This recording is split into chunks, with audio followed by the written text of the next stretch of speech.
girls. So here is your math assignment for this week from Monday through Friday. So if you're not with me, I have this recording for you. So on Monday, the inverse relationship of addition. It's matching the addition equation on the left with an inverse subtraction equation on the right. What does that mean? It just means that when you add these numbers together, it should be the same as the subtraction flipped around, just like our fact families we did the other time. So if we have 5 plus 3 equals 8, that means if I had 8 pieces and I subtracted the number 3, it should equal 5. Or if I took 8 and subtract 5, it should equal 3.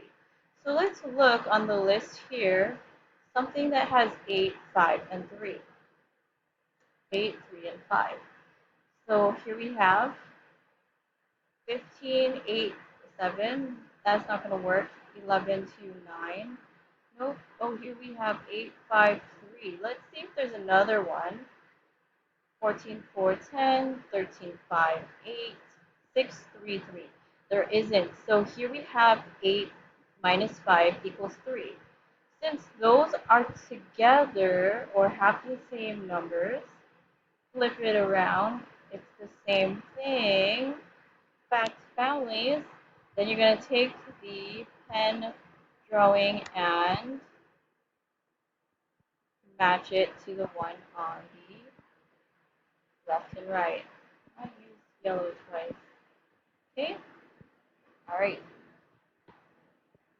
When you finish that, you're going to the bottom and you're going to complete the addition problems and then write out the equation. So make sure that you're adding this correctly so that on the right side it will be a subtraction problem to the right.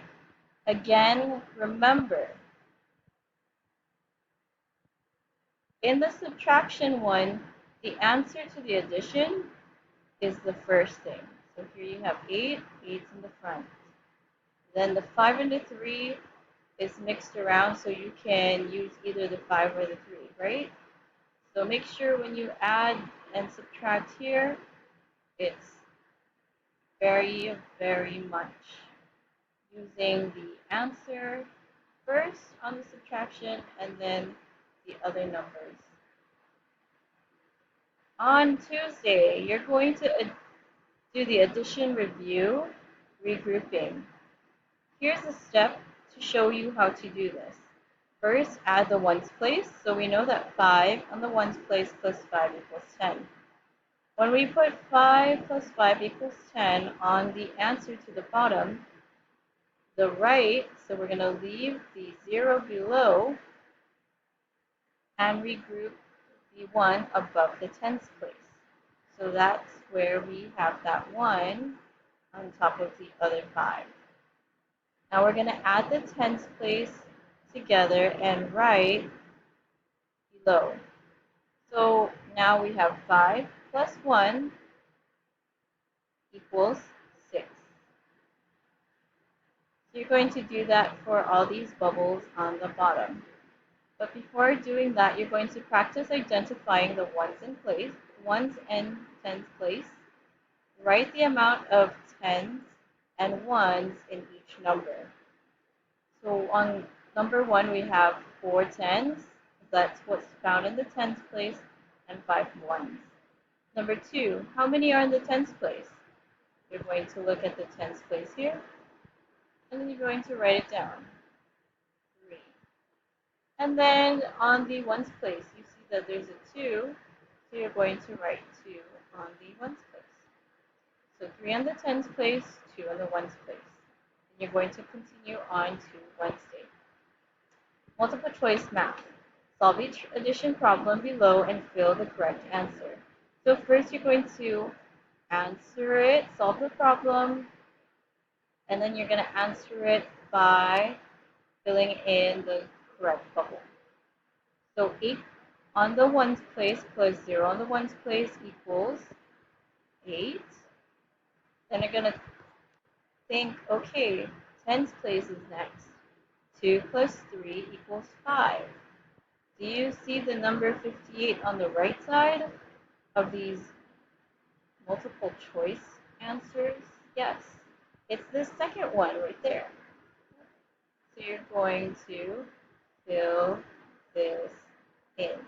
Okay, I'm going to continue on with all of that.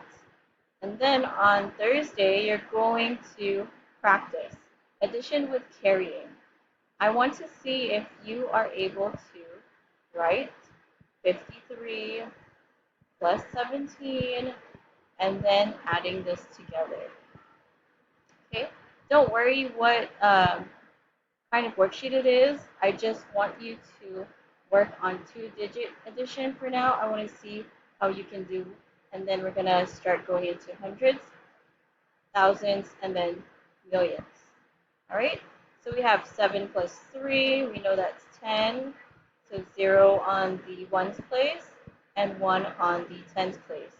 1 plus 5 plus 1 equals 7.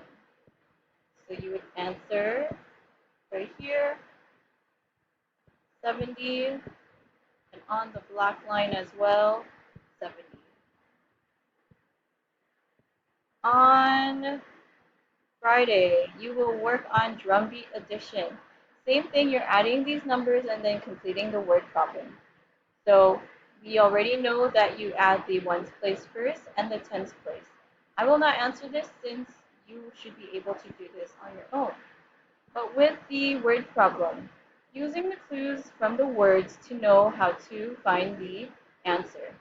So the drummers hit 34 beats when they march in the first round. Then the second round they hit 64 beats. How many beats did they hit in both rounds? You want to know how many beats in both rounds. So if you're going to take the first round and the second round, write an equation and find the answer. So again, are you going to add? Are you going to subtract? Which one are you going to use? Okay, then you're going to put your equation. So an equation would be blank plus or minus. So you're going to write the correct one. Blank equals the answer. Okay, so what would be the answer to this problem? All right, okay, make sure you finish this by the end of the week. I will see you on our face-to-face classes. Bye.